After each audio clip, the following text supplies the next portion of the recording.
There's now so much politics, even in medicine, that children could get hurt, could even get mutilated. That's my word.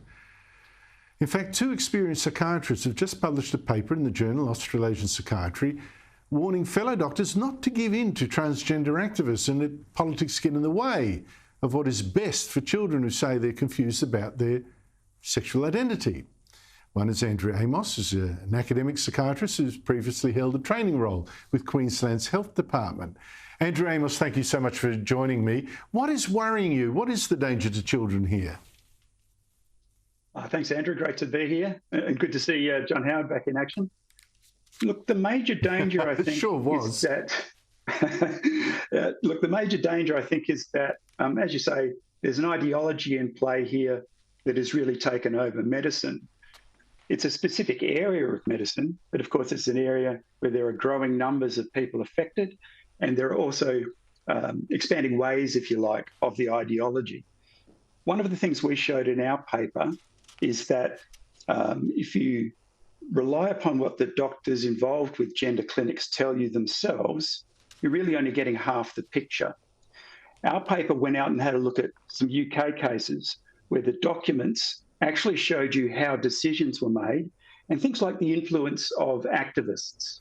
So the conversations between the people in the clinics and then trans activists putting pressure on those people, and then the influence they had on the sorts of decisions that were being made. When you rely upon the medical literature, you're really relying upon what those doctors choose to tell you about what they're doing. So the advantage of our paper is by looking at legal documents where discovery means that you're forced to provide certain information, we could look under the veil, as it were.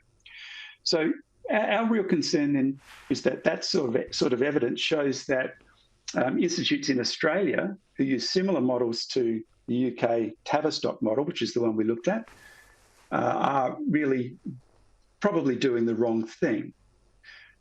The major paradigm in medicine in Australia is what's called evidence-based medicine. The basic idea is, in order to provide a treatment, to provide medication, to do surgery, you actually want evidence that it's going to improve the health of the people that you're treating, not to cause them side effects, those sorts of things. I've had a pleasant weekend. On that point, Andrew, okay. Can I, looking at your paper, it seems you're worried that children are being given really powerful hormonal drugs, a step towards changing their gender, despite a lack of evidence that changing gender actually helps ease their mental distress, which makes them think that this is what they should do. What is the state of the evidence then? The state of the evidence is terrible. Look, I've actually spent the weekend going over the Royal Children's Hospital's Gender Service new released clinical guidelines. So clinical guidelines really are the blueprint for treatment in a particular area of medicine. And these are the clinical guidelines for transgender and gender diverse kids. From the very outset, the guidelines say, we really don't have any evidence for doing the things that we've been doing. We haven't done any of the gold standard treatment evidence, which is the randomized controlled trials. We're really relying on very low quality studies that were done almost a decade ago in many cases. So up front, those guidelines say we don't really have very good evidence. They then perform the trick of saying what we're going to do is we're going to rely upon clinician consensus. We're going to base our recommendations on the fact that everybody in this small room thinks that this is the right thing to do, even though we don't have evidence. And the thing to me, it seems actually this works also on parents, a number of parents. Sometimes you look at the parents, you think, I'm not surprised that your child is confused about their...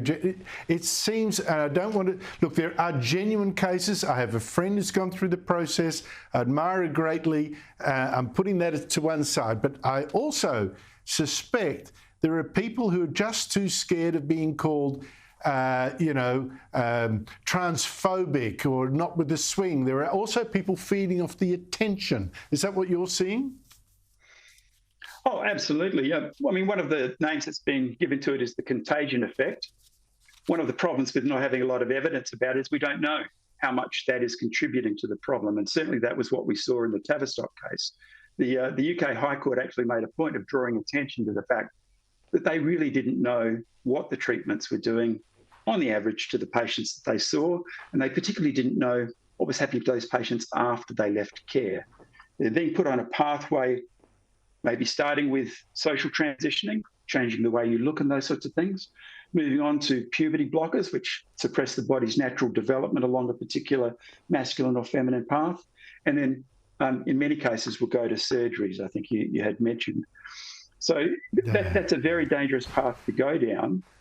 What we've put in the paper is the alternative for what's called gender-affirming care. Gender-affirming care simply assuming that what that child brings to you is an accurate picture of how they're going to be forever. Comprehensive care would look at all of the reasons that they're presenting with those sorts of problems and whether there might be much less invasive ways of treating. Yeah.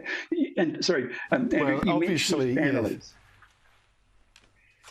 Sorry, you mentioned families. Actually, families, I've gone through in the past. I've gone in the past to some of the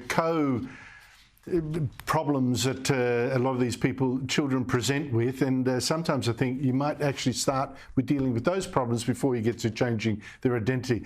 Dr. Andrew Amos, I'm out of time. I'm going to have to get you back to talk about this some more. Thank you so much indeed for your time. Really appreciate it.